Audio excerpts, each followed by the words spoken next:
pedimos, Señor, que tú nos hables, Señor, que abras nuestros oídos espirituales, que abras nuestros ojos, Señor, para que podamos entender todo el panorama profético, todo el proyecto que tú tienes para esta humanidad, Señor. Danos sabiduría, Señor, danos memoria, danos la capacidad de retener, de poder tener presente, Señor, los tiempos en los que estamos viviendo, que son tiempos difíciles, tiempos peligrosos, tiempos donde se van a cumplir profecías que durante siglos han estado ahí esperando su momento, y pedimos en el nombre de Jesús que hoy sea un estudio de bendición para todos los que vamos a estar aquí reunidos y para todos los que después volverán a escuchar o a ver este mensaje, Señor. Ponemos todo este tiempo en tus manos, en el bendito nombre de Jesús. Amén y amén. Mis hermanos queridos, mi propuesta primeramente es que sería buenísimo y tremendamente necesario que ustedes tomaran nota de lo que yo voy a estar explicando. Porque yo he estado 43 años, acabo de sacar la cuenta hace un instante, 43 años estudiando este tema. Y si usted es capaz de retener todo en una hora o 3/4 de hora o el tiempo que estemos aquí, la verdad es que para levantarle a usted un monumento. Por lo tanto, mi consejo es que tomen nota, porque lo que no entra aquí, en la cabeza, entra en una libreta, que para eso se inventaron. Así es que esto en primer lugar. En segundo lugar, quiero disculparme porque esta clase que yo voy a dar hoy, ahora era para haberla dado el día miércoles, pero no pude hacerlo por circunstancias que todos ustedes conocen. Yo me sentí muy enfermo, muy mal, y no tenía fuerzas ningunas. Y entonces el Señor me paró durante 2 días y fue un tiempo extraordinario que pude pasar con el Señor, y ahora pues me encuentro mucho mejor, gracias al Señor. El tema que vamos a tocar en esta tarde tiene que ver con la lección 14 y 15 de este manual titulado ¿Quién es Jesucristo?, que ustedes han estado dando en el grupo número 1, 2 y 3 de la Iglesia Virtual. Este curso de discipulado es muy bonito, es muy interesante, pero cuando llegamos, ya digo, a la lección número 14, que se titula El futuro, y a la lección número 15, que se titula Más sobre el futuro, tenemos que dar una serie de explicaciones porque nosotros no estamos 100% de acuerdo con lo que el autor de este curso de discipulado ha escrito aquí. Creemos que hay mucho más. Creemos que ustedes necesitan escuchar otra explicación. Entonces, ese es el motivo por el que me animo a dar esta clase que tiene que ver con el discipulado de nuestro ministerio Centro Evangélico Vida Nueva, pero que cuando ustedes la estudian directamente del manual, pues resulta que no es realmente así. Por lo menos desde nuestro punto de vista, no creemos en algunas de las explicaciones que da el autor de este curso. Esto tiene que ver con lo que nosotros llamamos los postreros tiempos o los tiempos finales, ¿verdad? Lo que ya en el Antiguo Testamento se menciona en el libro de Daniel como los Ajarón y Amín, es decir, algo que tiene que ver, pero no para la generación que lo recibió, sino para las futuras generaciones que se levantarían en el final de los tiempos. Ahora, el final de los tiempos o los últimos tiempos tuvieron un comienzo y tendrán un fin.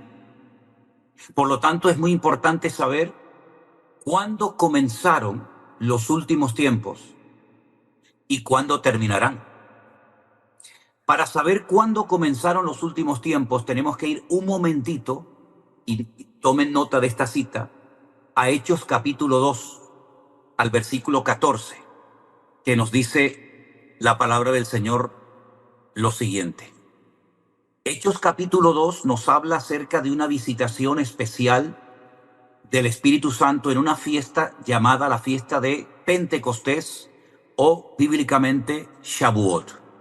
Una fiesta que los judíos celebraban y siguen celebrando en la actualidad, donde recuerdan que Moisés, 50 días después de haber salido de la esclavitud en Egipto, se encuentra en el monte Sinaí a punto de recibir un regalo extraordinario. 613 mandamientos, instrucciones específicas para el pueblo de Israel en aquel momento, que la conocemos como la ley o la Torá, según el idioma que utilicemos. Cuando en ese día el Señor decide derramar su Espíritu Santo sobre aquel grupo de hombres y mujeres que se habían dado cita en el aposento alto, algunas de las personas que se acercaron al aposento alto para ver qué es lo que allí estaba pasando, dice la Biblia que algunas personas se burlaban. Otras personas comenzaron a preguntarse unos a otros, ¿qué quiere decir todo esto? Porque allí había personas de Mesopotamia, de Capadocia, de Ponto, de Asia, de África, de Roma, de Frigia, de Panfilia, de Egipto, países que hoy en día serían Irak, Irán, Turquía, Libia, Grecia, etcétera, etcétera. Sin embargo, otras personas consideraban que lo que estaba sucediendo allí era una manifestación de desorden. Decían incluso que algunos discípulos estaban borrachos, estaban ebrios. Y entonces Pedro, poniéndose en pie en el versículo 14, Hechos 2:14, dice: entonces Pedro, poniéndose en pie con los 11, alzó la voz y les dijo: varones judíos y todos los que habitáis en Jerusalén, esto os sea notorio y oíd mis palabras, porque estos no están ebrios como vosotros suponéis, puesto que es la hora tercera del día. Esto es lo dicho por el profeta Joel. Es decir, toda manifestación, toda enseñanza, todo lo que se haga en una iglesia o en una vida de un creyente, tiene que tener siempre un aval, un respaldo bíblico. De lo contrario, entramos en el campo, en el terreno del desorden, donde Dios no está ni bendice. Entonces, lo que hace el apóstol Pedro es que recurre a una profecía que se había escrito cientos de años antes del nacimiento del Señor Jesucristo por el profeta Joel. Y él la menciona y dice así: esto es lo dicho por el profeta Joel, verso 7. En los postreros días, o en los últimos tiempos, dice Dios, derramaré de mi espíritu sobre toda carne. Vuestros hijos y vuestras hijas profetizarán. Vuestros jóvenes verán visiones, vuestros ancianos soñarán sueños. Y sigue dando toda la cita de Joel capítulo 2. Pero fíjense cómo comienza a explicar lo que allí está sucediendo, haciendo referencia a una manifestación, a un cumplimiento profético que se iba a llevar a cabo en los postreros días. Ahí fue cuando comenzaron los últimos tiempos. Algunos piensan que los últimos tiempos comenzaron, por ejemplo, en 1948, cuando el pueblo de Israel retorna de la diáspora después de casi 2000 años. No. Los postreros días, los últimos tiempos, no comenzaron cuando se comenzó a predicar el evangelio en diferentes partes del mundo a través de los discípulos, tampoco. O después de la Segunda Guerra Mundial, tampoco. Según las Sagradas Escrituras, los últimos tiempos, los postreros días, comenzaron en el día de que nació la iglesia, cuando el Señor confirma el nacimiento de la iglesia con el derramamiento del Espíritu Santo sobre los que estaban allí. Ahí comenzaron los últimos tiempos y terminarán con el día del Señor, que ya en su momento lo hemos explicado, que tiene que ver con todo lo que tiene que ver con el libro del Apocalipsis y con todas las profecías que aún no se han cumplido referente a esta última etapa de la historia. Ahora, hay un dato muy importante. El pueblo de Israel, porque siempre el punto de partida en muchos aspectos proféticos siempre es el pueblo de Israel, estuvo en Egipto durante 420 años. Todo el mundo sabe eso. Pero lo que todo el mundo no sabe es que durante esos 420 años no siempre fueron tiempos malos, tiempos tristes, de amargura, de esclavitud, no. Solamente 120 años de esos 420 años fueron tiempos de esclavitud. Es decir, que durante mucho tiempo el pueblo de Israel, las 12 tribus de Israel, vivió tranquilamente disfrutando de la vida en Egipto. Pero ¿qué es lo que hicieron los rabinos? ¿Qué es lo que hicieron después de la destrucción del templo de Jerusalén? Los rabinos que tuvieron que reinventar un nuevo judaísmo, porque ya no había sacrificios, ya no había templo, ya no había Sanedrín, ya no había sacerdotes, ya no había fiestas que celebrar en Jerusalén. Ellos lo que hacen, sabiendo lo que voy a explicarles ahora, que la Biblia no es un libro que habla de toda la historia o de todo lo que Dios ha creado, sino es simplemente un principio de otros muchos principios que Dios hizo. Por ejemplo, en nuestras Biblias, en el capítulo 1 del Génesis, versículo 1, dice en el principio. Y da la sensación que cuando leemos en el principio, que ahí es donde comienza todo. No, mis queridos hermanos, ahí es donde comienza algo que tiene que ver directamente con nosotros.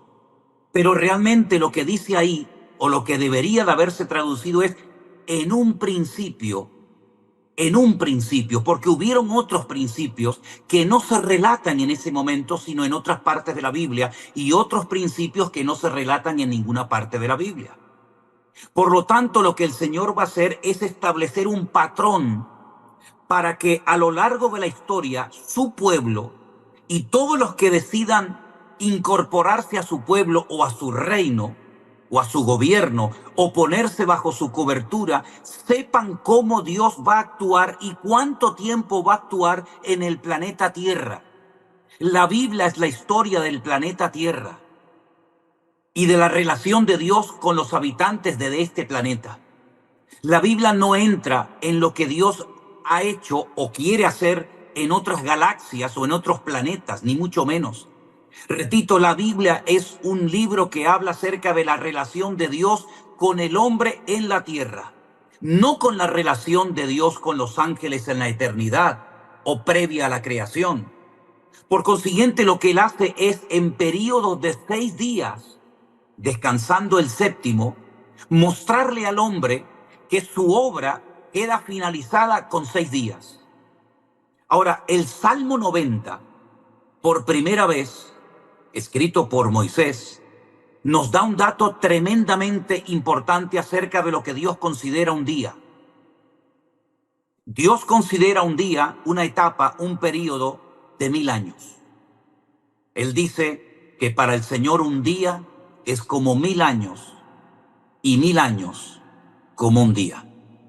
Por lo tanto, podríamos decir en cierto sentido que lo que el Señor está revelando indirectamente a través de la creación del libro, en el libro del Génesis, capítulo 1 y capítulo 2, es la historia de la humanidad en 6000 años. Repito, no de toda la historia de lo que Dios ha hecho, sino simplemente la historia de lo que Dios iba a hacer a través de sus profetas, a través de los jueces, a través de los reyes y sobre todo a través del Señor Jesucristo. Porque hay un versículo más que os quiero leer antes de seguir con esta explicación. Anótenlo. Hebreos capítulo 1, versículos 1 y 2. Repito, Hebreos capítulo 1, versículos 1 y 2. Y dicen lo siguiente. Dios, habiendo hablado muchas veces y de muchas maneras en otro tiempo a los padres por los profetas, en estos postreros días, fíjense otra vez aparece la expresión que aparece en Hechos capítulo 2, en estos postreros días nos ha hablado por el Hijo, a quien ha constituido heredero de todo y por quien asimismo hizo el universo. Es decir, Dios va a hablar a través del Hijo.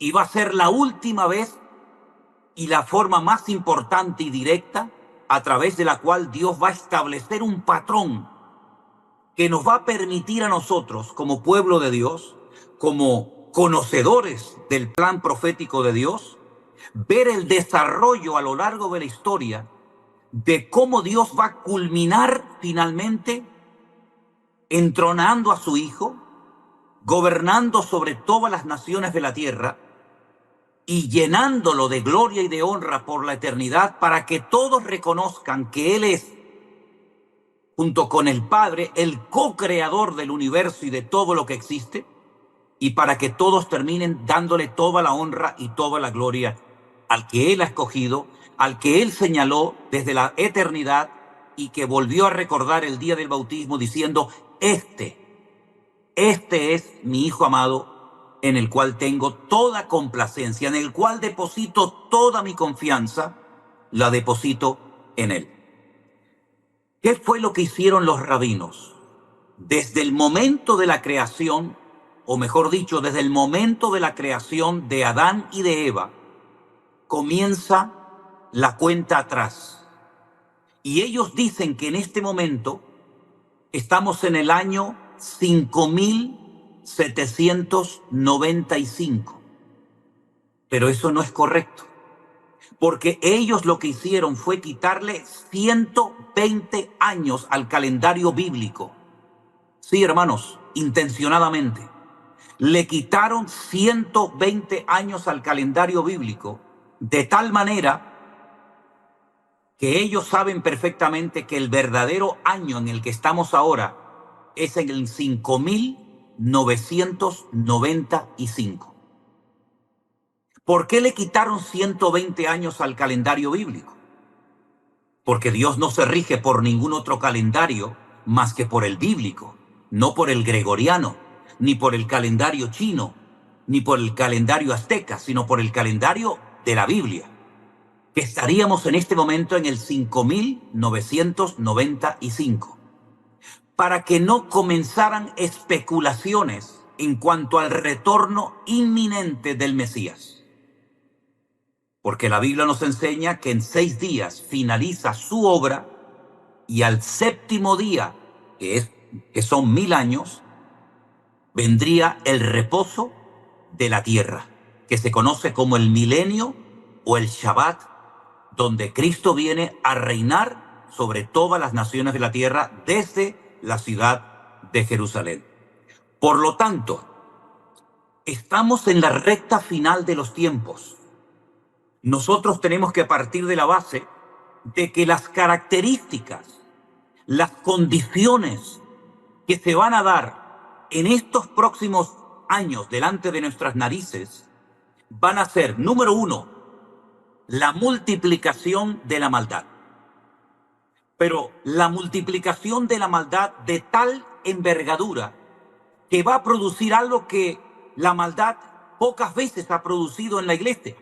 Y es un enfriamiento, incluso un apartamiento de miles de creyentes del camino verdadero. Porque siempre ha habido maldad, dirán algunos, y es verdad. Siempre ha habido maldad, siempre ha habido guerras, siempre ha habido cosas terribles a lo largo de la humanidad. Pero la iglesia se ha unido, la iglesia ha orado, la iglesia ha clamado. Pero esta maldad multiplicada, no sabemos por cuánto, dice la Biblia que va a traer enfriamiento en muchos corazones que llegaron a conocer y a experimentar en sus vidas el amor de Cristo. Y dice que si aquellos días no fuesen acortados, nadie sería salvo. Mas por causa de los escogidos, el Señor tiene que acortar aquellos días. Por lo tanto, así como podríamos decir que el comienzo de los últimos tiempos sería la lluvia temprana, nosotros estamos ahora mismo en una etapa de la historia que sería lo que la Biblia llama la lluvia tardía. Y esto de la lluvia temprana y de la lluvia tardía es algo tan importante que Israel es el único país del mundo que a la lluvia temprana y a la lluvia tardía le ha puesto nombre. Por ejemplo, a la lluvia temprana se la llama Yoresh. Y a la lluvia tardía se la llama Malkosh. De tal manera que esas dos manifestaciones de la lluvia procedente del Señor tienen nombre, pero también una connotación y una aplicación espiritual, para que sepamos que así como comenzó la iglesia con una lluvia tremenda espiritualmente hablando, también el remanente que permanezca fiel al Señor experimentará un mover espectacular del Señor que dejará más de uno con la boca abierta. Y yo pregunto una cosa y hago un pequeño paréntesis. ¿No venimos experimentando un mover de Dios en nuestras vidas? ¿No venimos observando una multitud de personas que en estos últimos años se han puesto las pilas, si me permiten la expresión, y se han incorporado al reino de Cristo y se han puesto bajo la cobertura del Señor desde que el Señor viene obrando de una forma poderosa, de una forma tal vez sorprendente para muchos? No estamos viendo el inicio de esa lluvia tardía que el Señor profetizó en su palabra. Hay que estar ciego para no ver lo que el Señor ha estado haciendo y sigue haciendo en los últimos tiempos. Que por un lado está proliferando la maldad que nos perturba y nos deja atónitos y nos sacude la conciencia diciendo: Dios mío, ¿qué le está pasando al mundo? ¿Qué le está pasando a la tierra? Parece como que la maldad ha explotado. Y por otra parte vemos que cada día el Señor sigue haciendo maravillas y permitiéndonos llegar a miles y a miles de personas, como por ejemplo en esta reunión, en estos últimos años, para la honra y la gloria del Señor. Yo lo que les digo, antes de entrar ya en profundidad en el estudio, esto es simplemente una pequeña introducción, es que aprendamos a mantener nuestra seguridad en Cristo en medio de un mundo de inseguridad. Repito, aprendamos a mantener nuestra seguridad y nuestra confianza en Cristo en medio de un mundo que solamente nos produce y nos da inseguridad. Aprendamos a aguantar la incomodidad de vivir en un mundo enfermo que le ha dado la espalda a Dios. Es incómodo vivir en este mundo, por lo menos para el que quiere vivir para Cristo.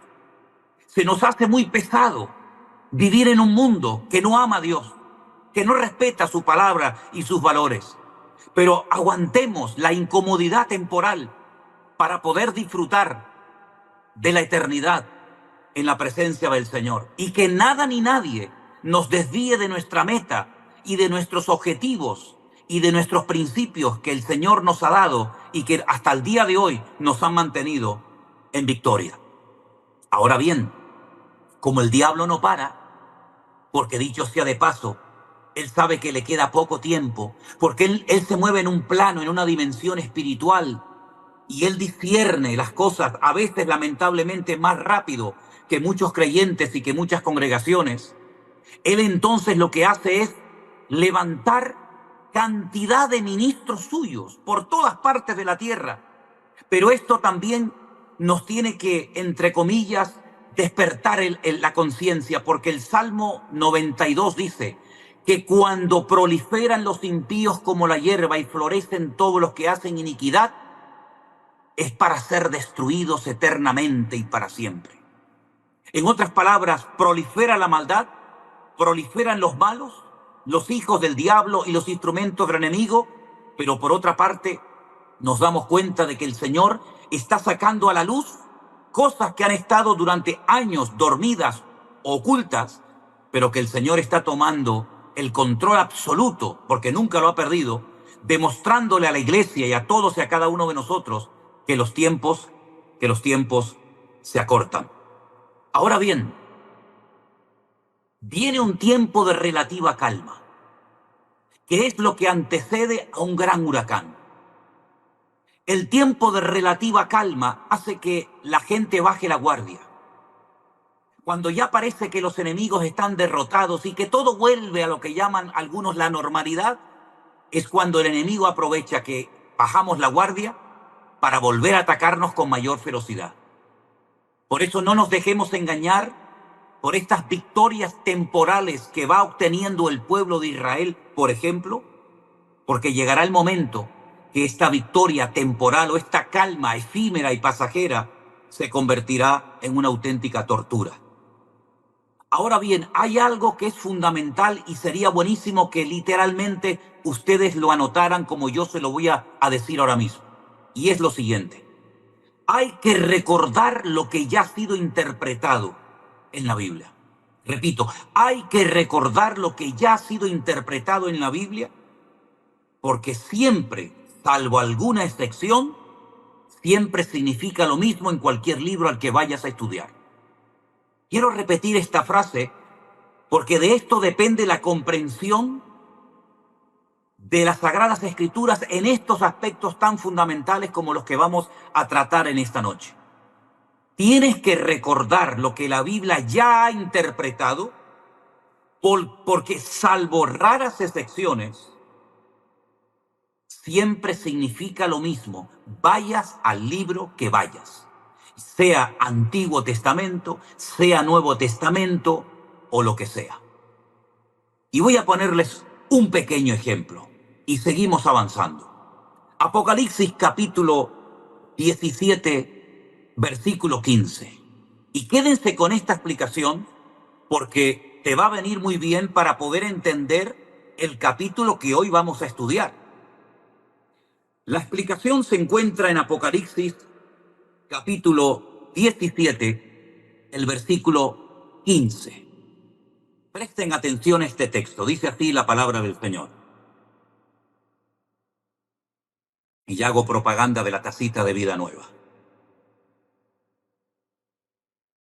Me dijo también el Señor, las aguas que has visto, escuchen, las aguas que has visto, donde la ramera se sienta. ¿Cómo se puede sentar una persona sobre agua? Es que no son aguas. Las aguas donde la ramera se sienta son pueblos, muchedumbres, naciones y lenguas. Por eso la ramera, de la cual hablaremos en su momento, no hoy, se puede sentar y no ahogarse, no hundirse, porque no se está poniendo encima de aguas que se hundiría, sino se está posicionando encima de pueblos, de naciones, de personas, de culturas, etcétera, etcétera. Entonces, quédense con esa explicación, porque entendiendo lo que significan en el libro de Apocalipsis las aguas, cuando vayamos ahora al capítulo que vamos a estudiar, vas a entenderlo mucho mejor porque ya tienes la explicación. Ahora bien, ahondando un poco más en la maldad de los hombres de los últimos tiempos. Todavía no hemos entrado en el capítulo que vamos a estudiar esta noche. Ya vamos. Dicen, no sé si ya se ha aprobado, los hermanos que viven en Estados Unidos me lo podrán confirmar o no. Por lo menos ya la propuesta se ha hecho.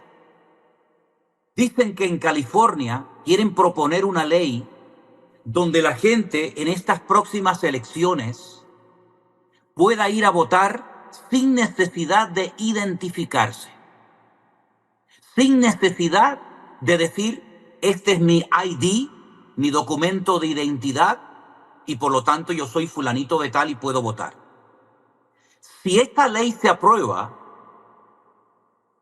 no sé si la han aprobado o no, por lo menos ya se ha propuesto, ya se ha sugerido, significa que podrán votar muchas personas que no son ciudadanos, que no están registrados, sino que les conviene votar por ciertas personas o partidos para que puedan vivir del cuento y puedan permanecer, por lo menos en teoría, en un territorio que de otra manera no podrían estar ni un minuto de su vida. Fíjate hasta dónde llega el pensamiento de la maldad del ser humano. Eso ya pasó en España. Eso ya pasó en España. No es un invento americano. A los emigrantes ilegales que entraron en Cataluña, simplemente empadronándose en un ayuntamiento, se les permitía votar por los partidos independentistas para que de esa manera pudieran ganar las elecciones e independizarse de España. ¿Qué les parece? Por otra parte, sería muy interesante que ustedes leyeran todo lo relacionado con una lista que ha vuelto otra vez a salir en los medios de comunicación, que se conoce como la lista de Epstein, no de Epstein, el científico judío alemán, no, la lista de Epstein, con EP. Epstein. Este señor fue un judío que se dedicó en una isla a celebrar unas megafiestas con famosos políticos, artistas, cantantes, gente rica del mundo. Y esa lista es impresionante, la cantidad de gente que fue allí, atraídos no por el dinero, porque aunque la Biblia dice que la raíz de todos los males es el amor al dinero, esta gente no necesitaba ir a esta isla para hacerse famosa, porque ya lo eran. Esta gente no necesitaba ir a esa isla para ganar dinero, porque ya eran millonarios. Esa gente iba a la isla porque eran atraídos por dos cosas: por el sexo libre, para poder hacer lo que no se podía hacer en ninguna parte, porque podían ser vigilados o filmados, y lógicamente por las drogas. Esta combinación es explosiva. Sexo y drogas es lo que más ata a cualquier ser humano, lo pervierte y lo convierte en un auténtico animal. Es increíble cómo todas esas personas, o la inmensa mayoría de ellas, fueron grabadas en todas las barbaridades que allí cometían. Y esa lista puede ser una tremenda amenaza en contra de esas personas que han ido a ese lugar. Porque ¿qué es lo que se pretende con estas reuniones de libertinaje, de orgías, de sexo libre? ¿Qué es lo que pretende el Club Bilderberg? ¿Qué es lo que pretenden estos grupos de elitistas del mundo, donde van incluso líderes políticos, líderes religiosos, etcétera, etcétera? La creación de un nuevo sistema mundial, dirigido por un personaje siniestro con unas capacidades espirituales e intelectuales fuera de lo común, que nosotros vulgarmente lo llamamos el anticristo o el antimesías, del cual habla muchísimo la Biblia. Yo le decía hoy a Elena, y tengo esa sensación, yo sé que la Biblia no se puede interpretar por sensaciones. Yo sé que la sensación, el sentir de cada uno, bueno, pues es algo muy particular y no puede prevalecer por encima de la hermenéutica, es decir, de la correcta interpretación de la escritura. Pero el sentir que yo tengo, después de haber estudiado por más de 43 años estos temas, y de estar viendo todo lo que estoy viendo, y de estar recibiendo información casi a diario, tengo la sensación de que este personaje está a punto de darse a conocer.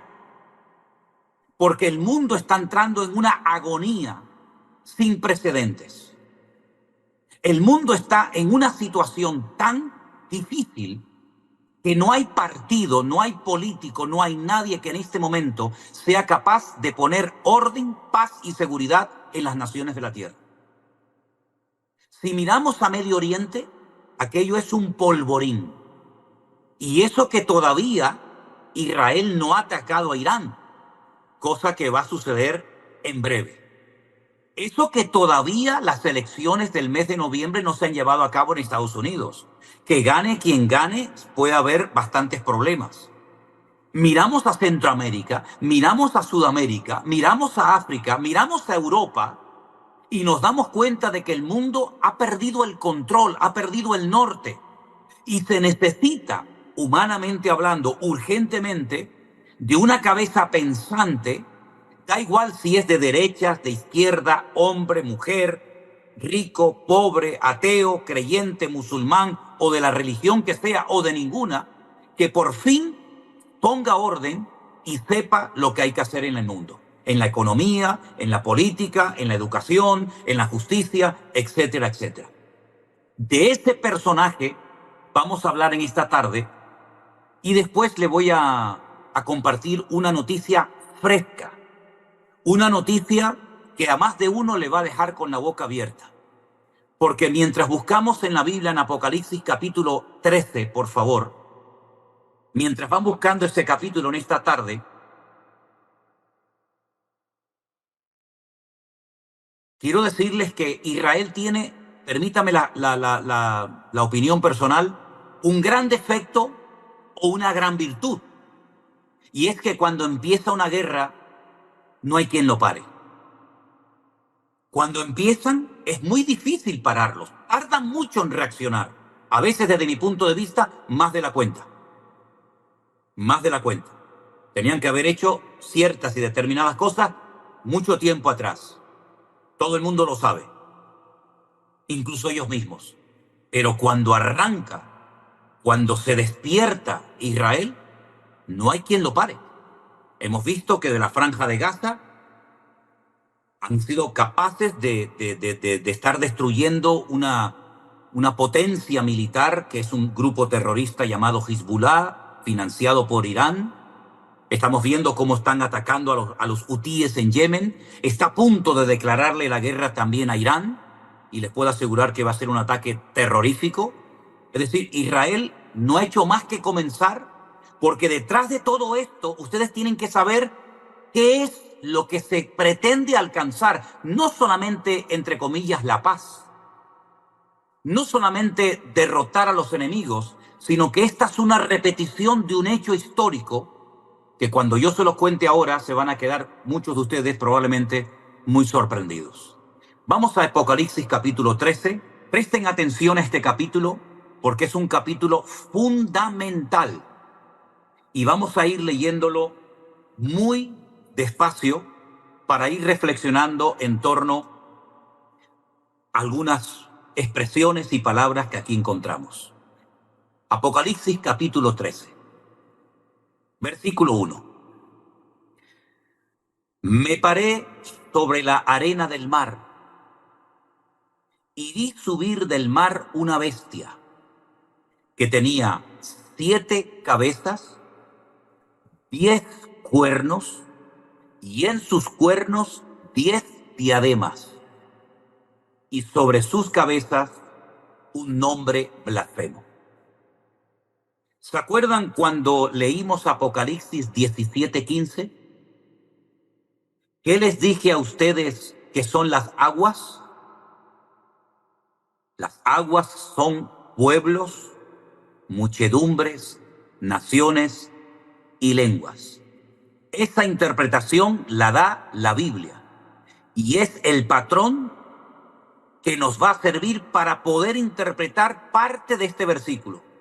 Me paré sobre las naciones de la tierra, me paré sobre los pueblos, sobre los muchedumbres de la tierra. Ahora, este texto da la impresión que el que se para es Juan, y es que no se ha traducido correctamente.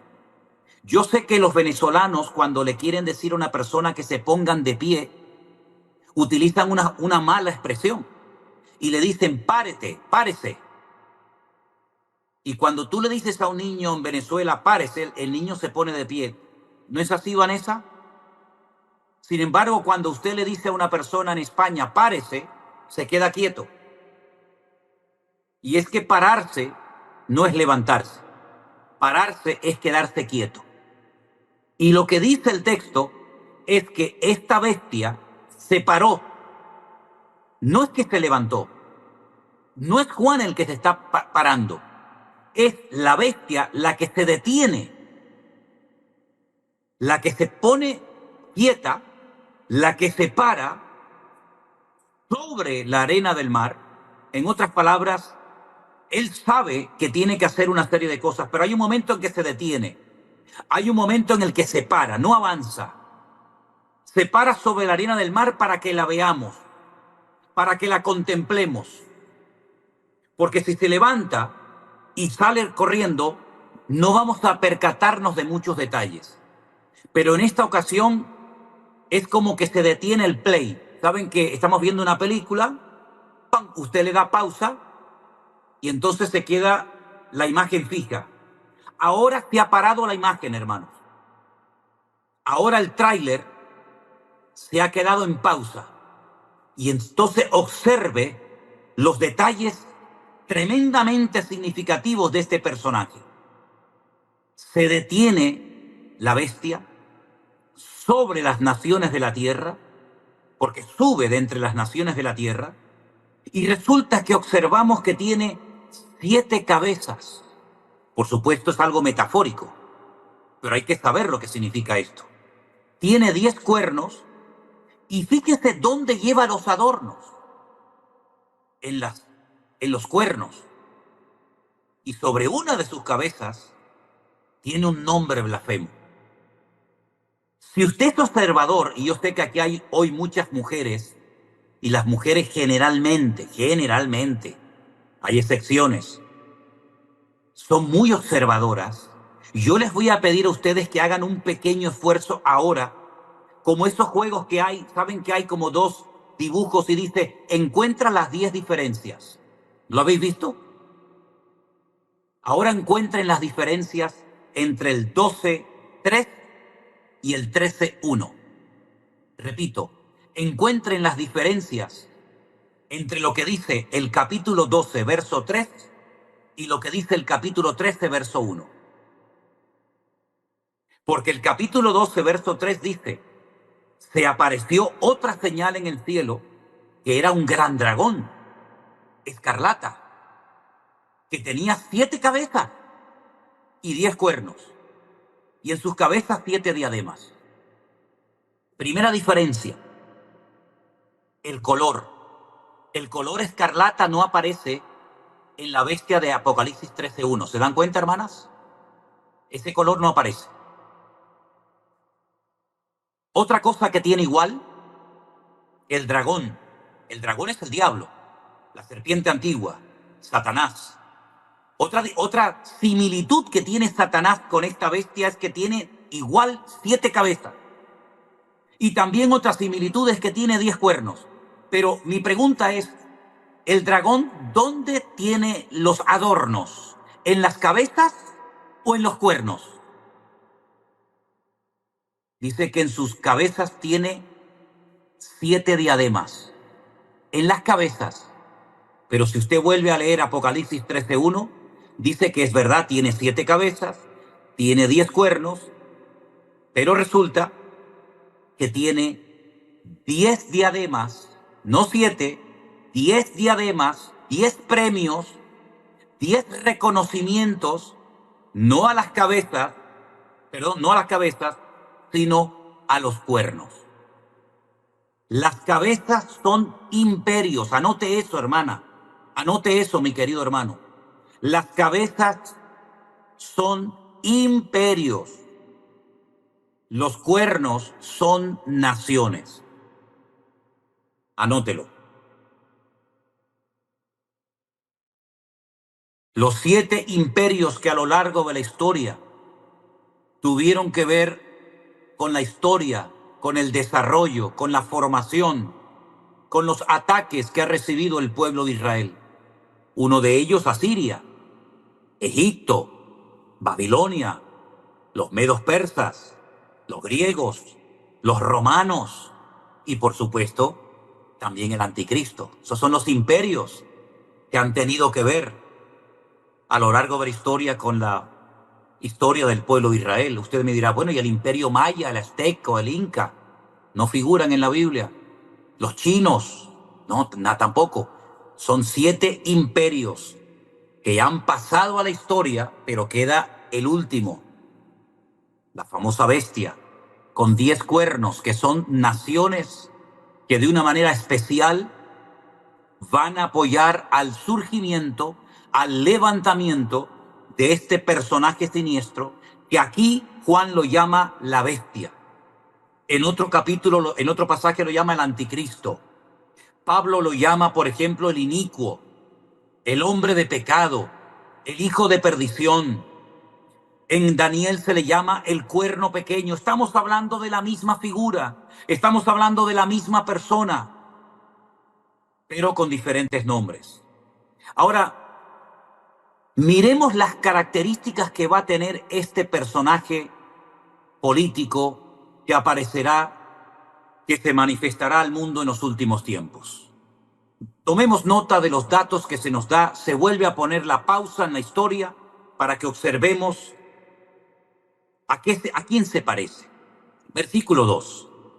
La bestia o la persona que vi se parecía, era semejante a un leopardo. Ahora, para nosotros la palabra semejante nos suena al día de la creación del hombre, de Adán y Eva.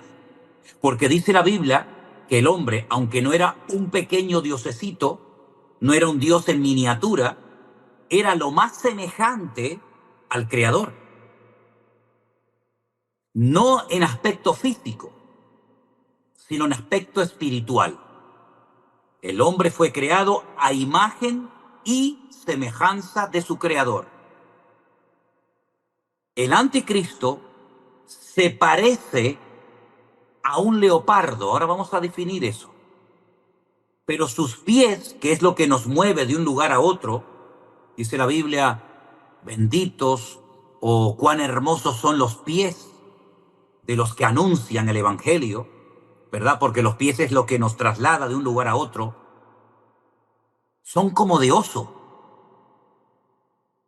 Pero su boca, la forma como habla, es como la boca de un león. Y hay un dato más muy importante. El versículo termina diciendo que el dragón, en el capítulo 12 dice que el dragón es, según el verso 9, la serpiente antigua, el diablo, Satanás. El dragón le dio tres cosas. Le dio poder, le dio trono y le dio autoridad. Una sede de gobierno implica la palabra trono.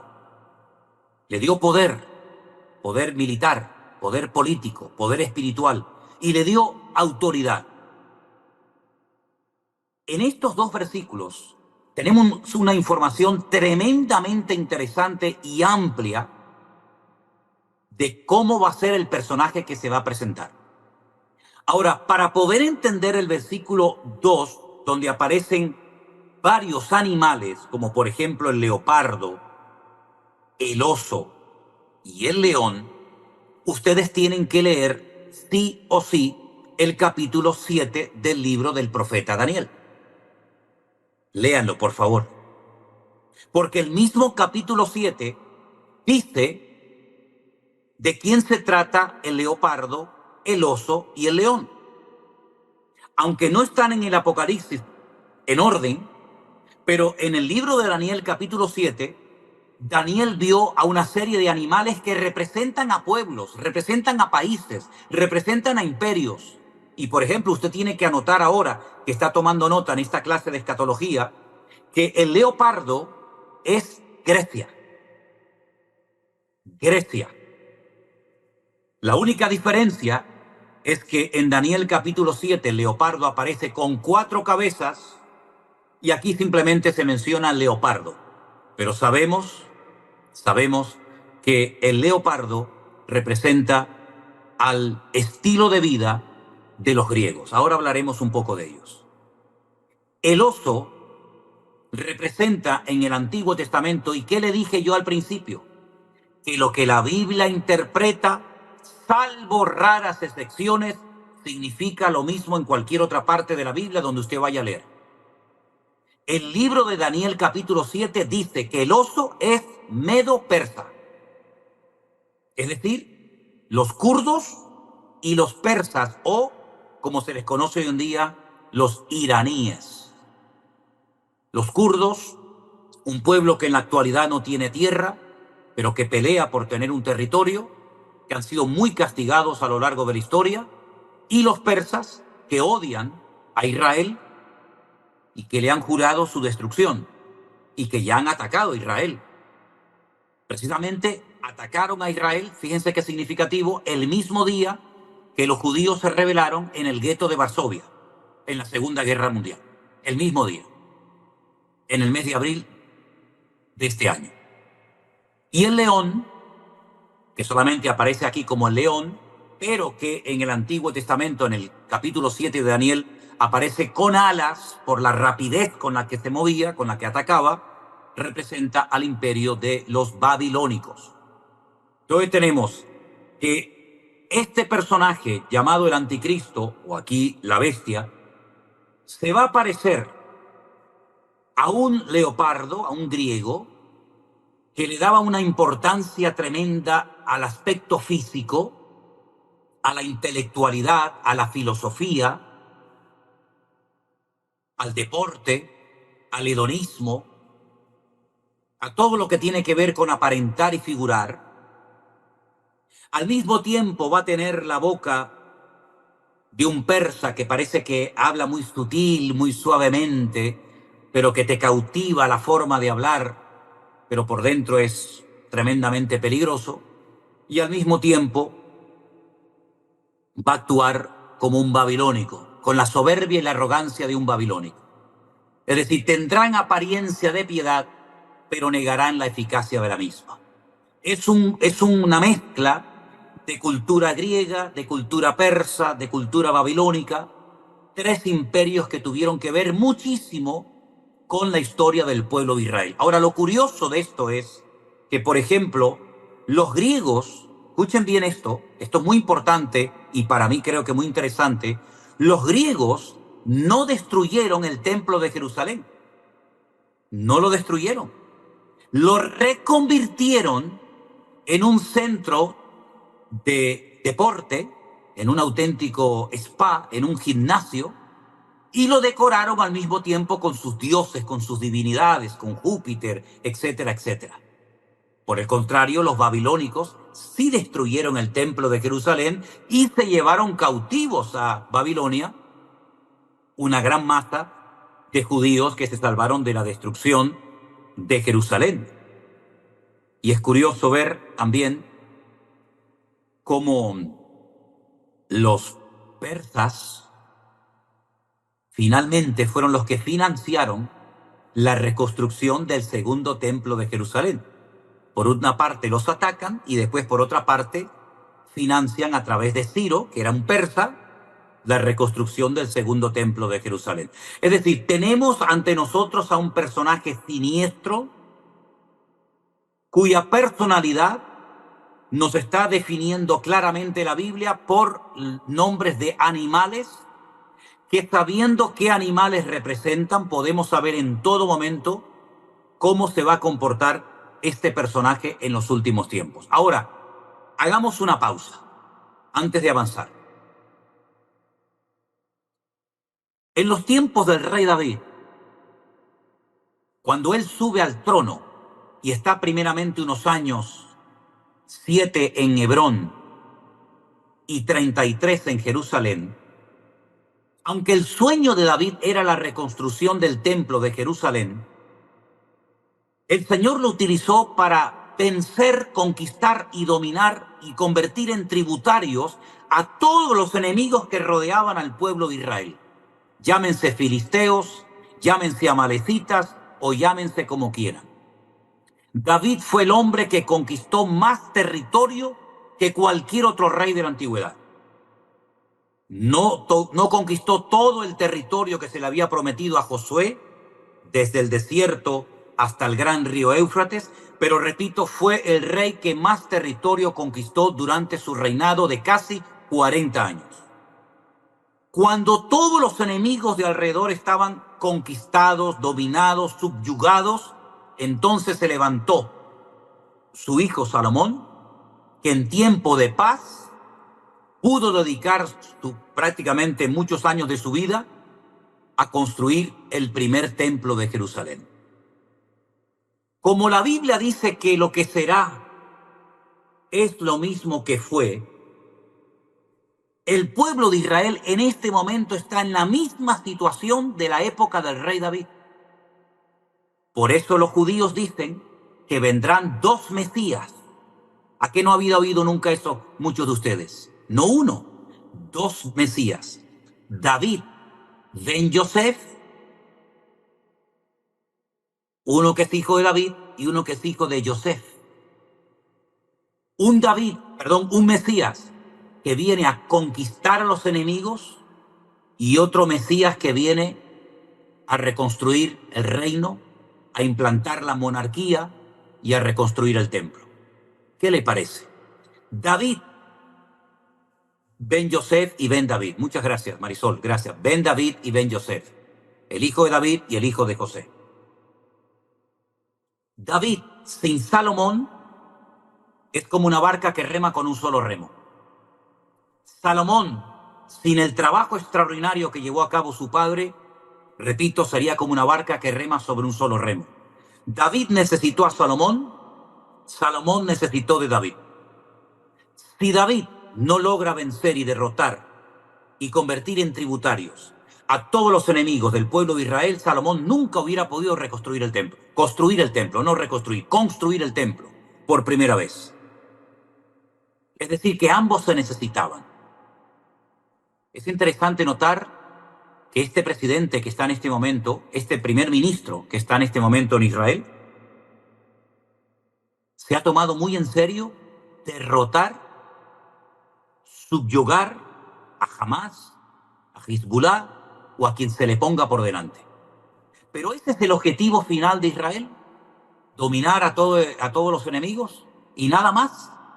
Y después, cuando se han derrotado los enemigos, la pregunta es, ¿y ahora qué? ¿Y ahora qué? Se pregunta mucha gente, ¿qué va a pasar con Gaza? Pero yo voy más allá. La pregunta es, cuando estos enemigos sean derrotados, ¿ahora qué se espera?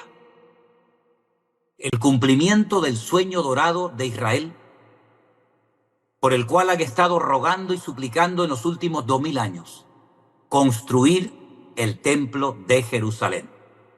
¿Dónde? En el único lugar del mundo donde se tiene que construir el templo de los judíos, en la ciudad santa de Jerusalén. ¿Y en qué parte de la ciudad de Jerusalén? En el monte Moriah, donde estuvo el primer templo y el segundo templo, que curiosamente fueron destruidos el mismo día, el día 9 del mes Av, pero lógicamente en diferente año.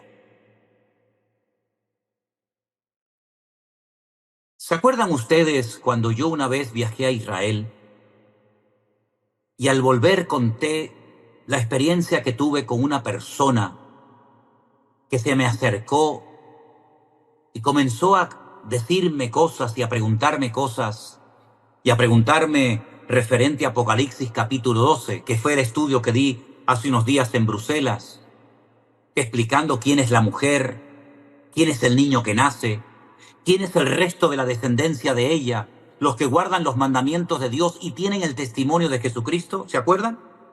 Yo le dije, la mujer es Israel, el niño es el Señor Jesús, y el resto de la descendencia, los creyentes, los que tienen el testimonio, el testigo de Jesucristo. Esta persona en el muro de los lamentos me dijo, perseguirán a Israel y después perseguirán a los que guardan el testimonio de Jesucristo, es decir, a ustedes, los cristianos, los hijos de Dios. Me habló de la guerra de Ucrania.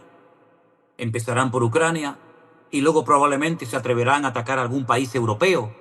Y saben que como Europa es, digamos, como un solo continente, en cuanto atacan a un país europeo, teóricamente todos tienen que unirse a defenderlo.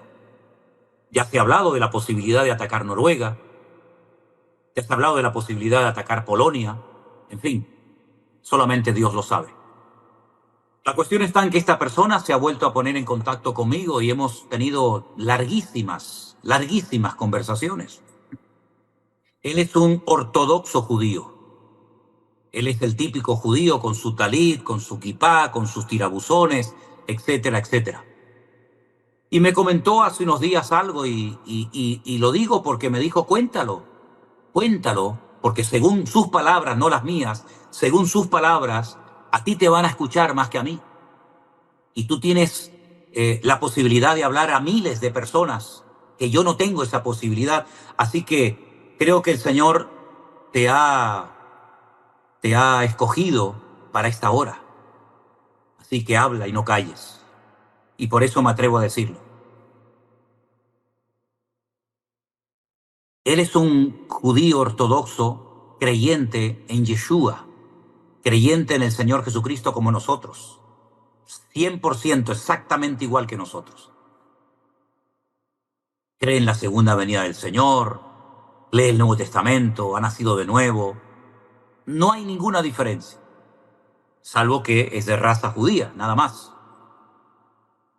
Me comentó que se le ha propuesto, no hace mucho tiempo, formar parte de un grupo de judíos ortodoxos muy radicales que se han estado armando hasta los dientes con el objetivo de subir en cualquier momento a la explanada de las mezquitas y llevar a cabo una carnicería como nunca antes se podían haber imaginado que se podía haber llevado a cabo. Mi pregunta fue, pero ¿tú sabes la que se puede armar a nivel mundial y en el mismo Israel si eso sucede? Y me dice, lo curioso es que durante años los judíos teníamos prohibida la subida arriba a la explanada a orar, a pasear, pero esa prohibición ya se ha quitado.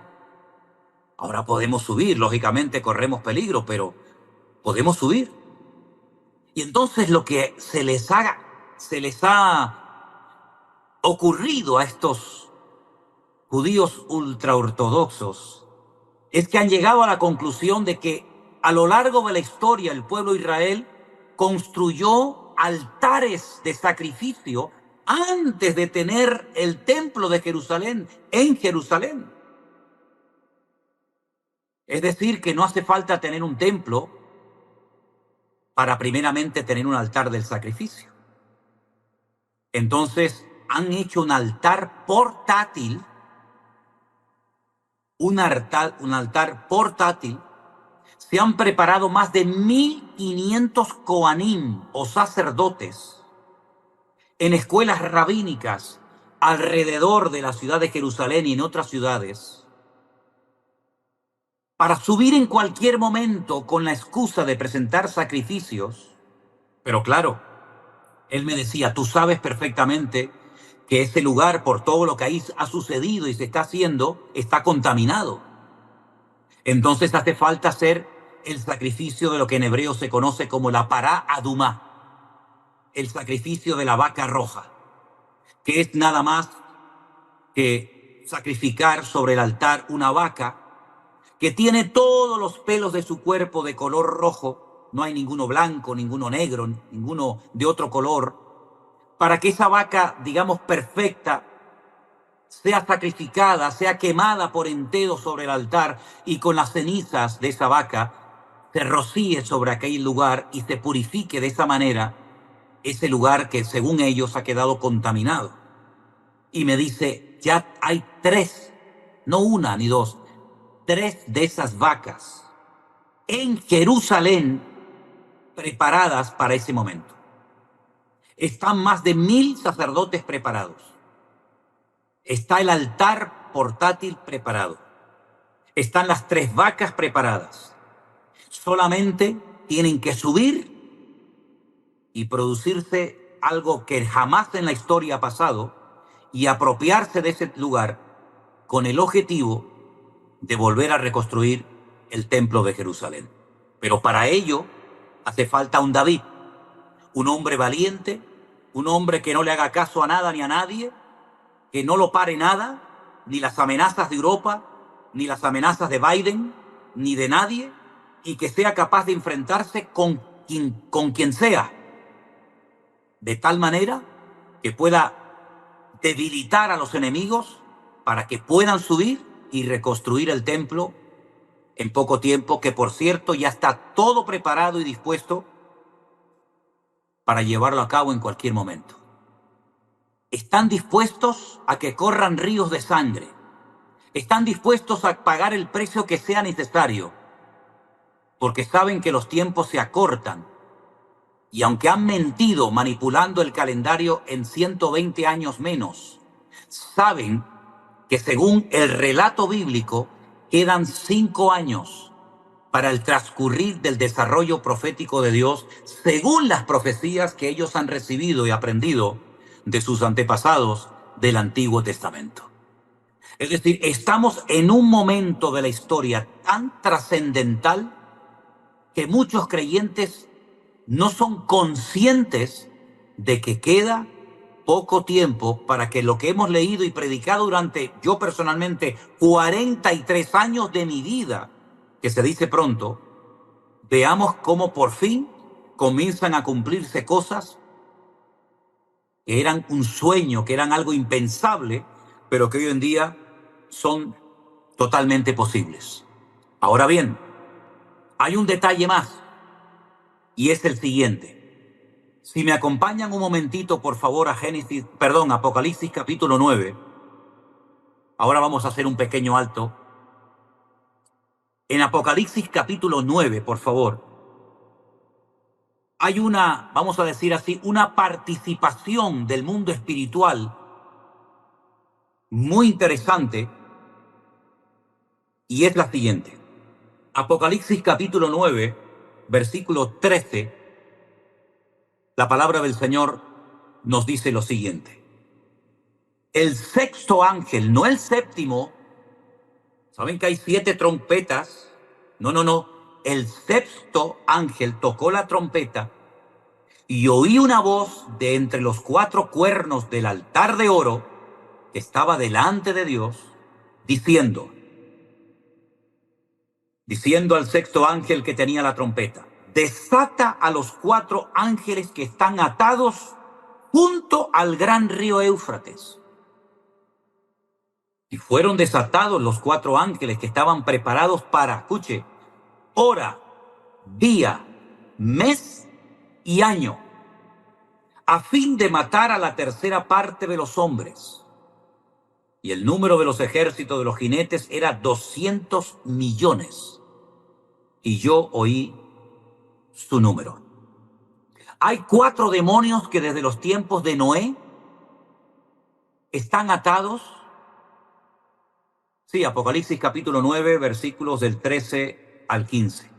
4 demonios que están atados, tremendamente destructivos, que según otro versículo que le voy a dar, Judas capítulo 6, segunda de Pedro 2:4, repito, Judas versículo 6, segunda de Pedro 2:4, están como en una prisión de oscuridad, pero que tendrán una hora, un día, un mes y un año para actuar y producirán una matanza terrible.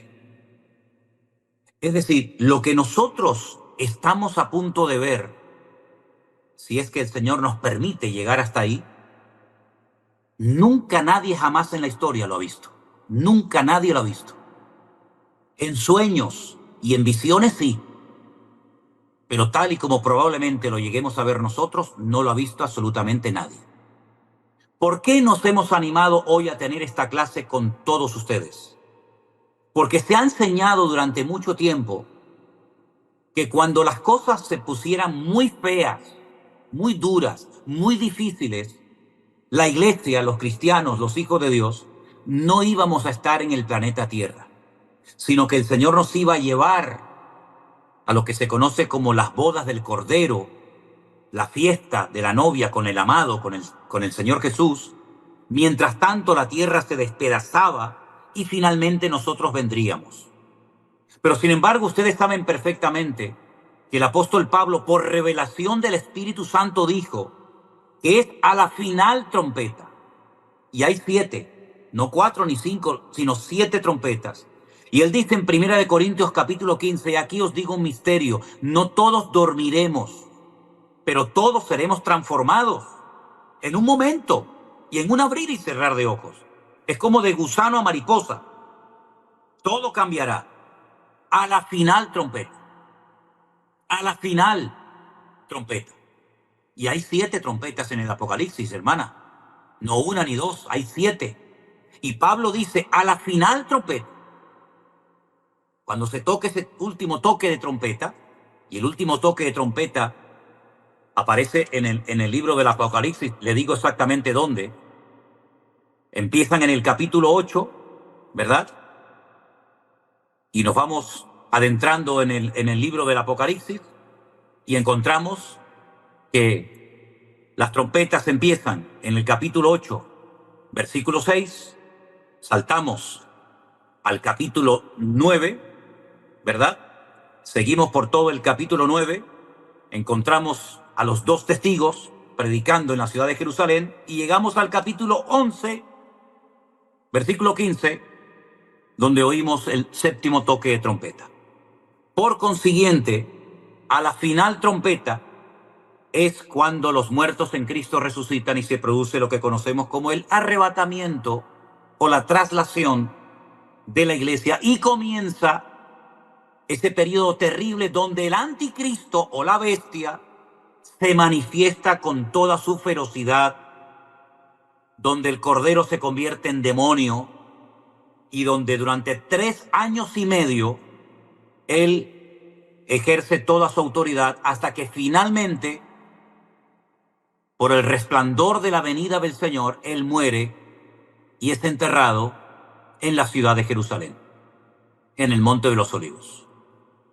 Así que, mis queridos hermanos, si a usted le enseñaron que los cristianos, que los hijos de Dios, no íbamos a estar en esta primera parte de los últimos tiempos, de la última semana, que algún día, si quieren, les doy un estudio sobre la última semana, las características de la última semana o la semana 70 del profeta Daniel, pues permítame decirle que la Biblia nos enseña otra cosa muy diferente, que lamentablemente muchos creyentes han querido ignorar y no entrar nunca en detalle, porque sin lugar a dudas no es nada agradable lo que se avecina sobre el planeta Tierra.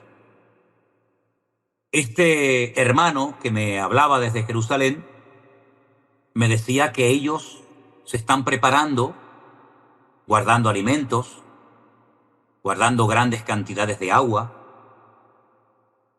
para que cuando llegue el momento, como Noé se preparó con suficiente cantidad de alimentos y de provisiones, pues no se lleven las manos a la cabeza diciendo, bueno, no sabíamos o no nos dio tiempo de prepararnos.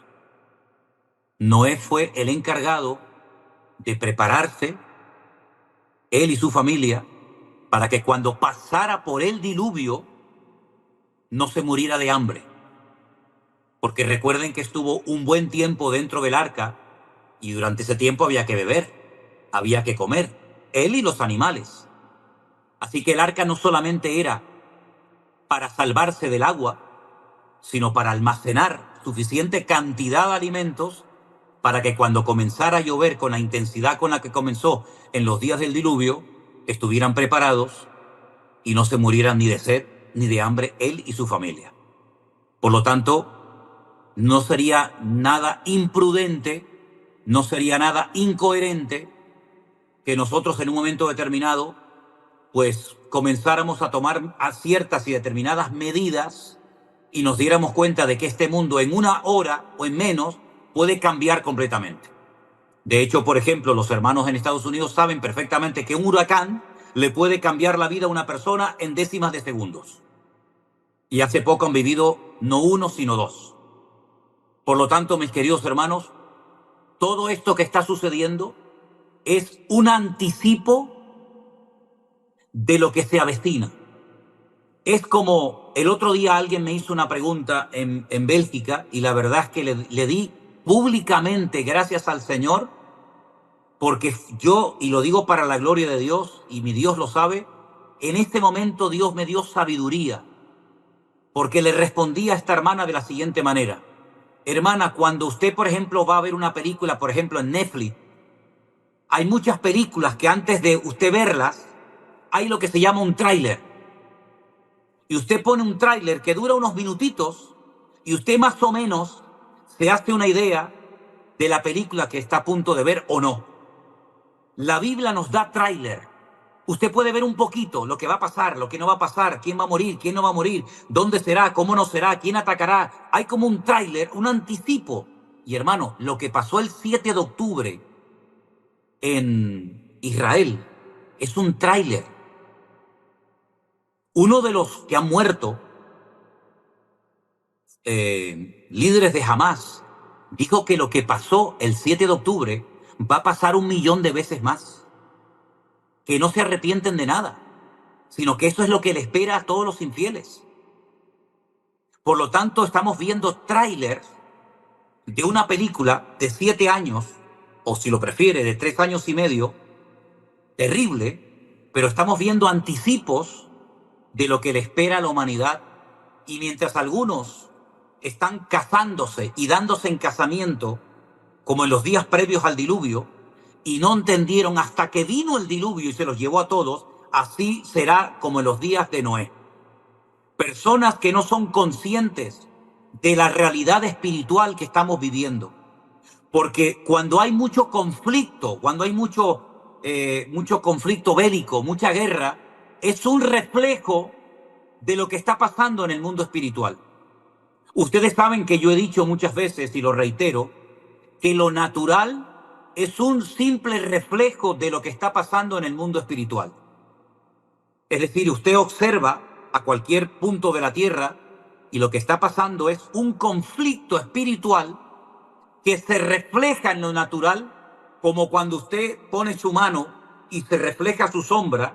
La sombra no es su realidad, la realidad es su mano, pero la sombra habla de una realidad. Por lo tanto, nosotros vivimos en un mundo de sombra, vivimos en un mundo material, pero no se olvide que el mundo espiritual es aún más real y existió antes del mundo en el cual nosotros vivimos hoy en día. Por lo tanto, el libro del Apocalipsis nos habla de la procedencia, de la personalidad, del vocabulario, del modus operandi del anticristo, para que nosotros podamos saber en todo momento cómo el enemigo tiene un plan paralelo al plan de Dios. La ventaja de todo esto es que nosotros sabemos, gloria a Dios, cómo termina la película. Esta es la gran tranquilidad y la gran confianza y la gran paz que sentimos en nuestros corazones, que ya hemos visto el final de la película, ya hemos visto quién gana y quién pierde, ya hemos visto el destino del diablo y hemos visto el destino de la iglesia, y por lo tanto esto nos tiene que traer un ánimo y una fortaleza espiritual que tiene que desterrar el miedo totalmente de nuestros corazones. Porque la palabra de Dios tiene tanto poder que acartona, que petrifica a nuestros enemigos.